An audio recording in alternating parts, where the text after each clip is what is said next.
Hi, my name's Lee and I'm from Pet Search, and this is just a short little video to introduce you to one of the tools that we have in our toolbox when trying to reunite lost pets with their families. Many of you may be familiar with microchips and how they work, but what you might not be familiar with is the limitations on microchips. Microchips, just like any other piece of technology or piece of equipment, can fail. And they can fail in two ways. They can just be faulty and stop working, but they also do have a lifespan. So they can come to the end of their lifespan and stop working. Now, at the current situation is that the microchip manufacturers are not publishing the lifespan of the microchips.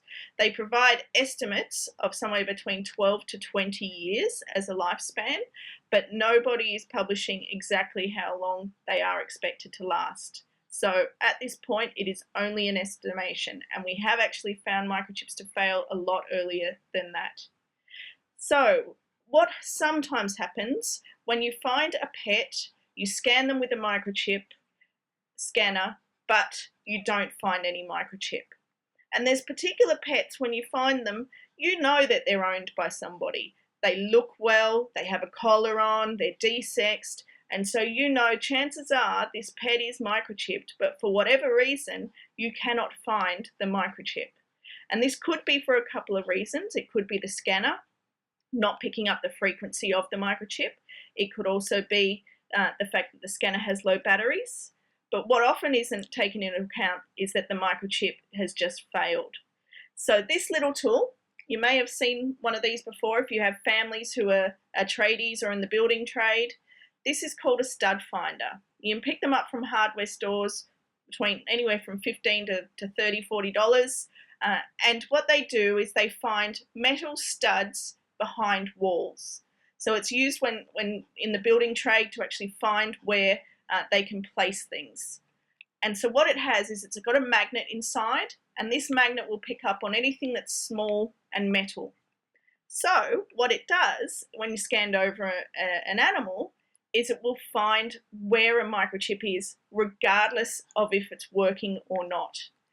And this is so handy for us, because what it says is it overcomes all of the problems with different frequencies of microchips, different brands of microchips not working on different scanners, and it also overcomes the problem of low batteries in microchip scanners, which means you cannot find them.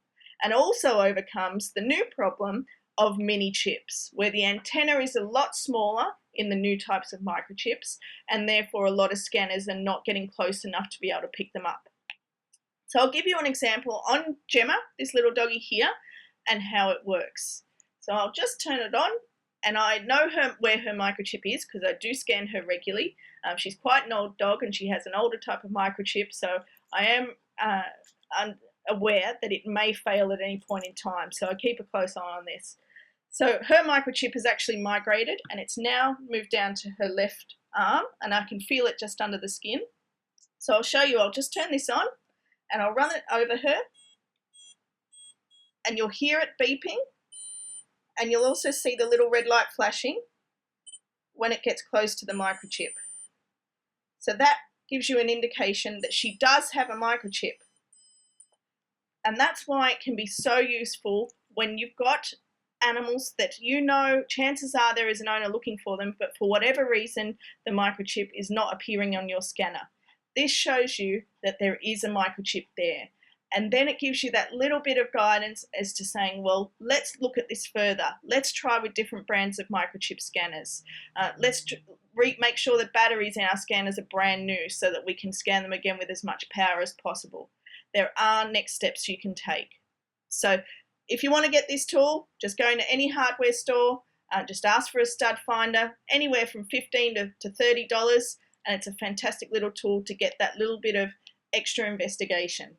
If you have any questions or you want to talk to us about any lost or stolen pets, give us a call at Pet Search. help@petsearch.com.au is our email address, or check out our website petsearch.com.au, or give us a call on 1300 309 004. We are an Australia-wide service reuniting lost and stolen pets. Thank you.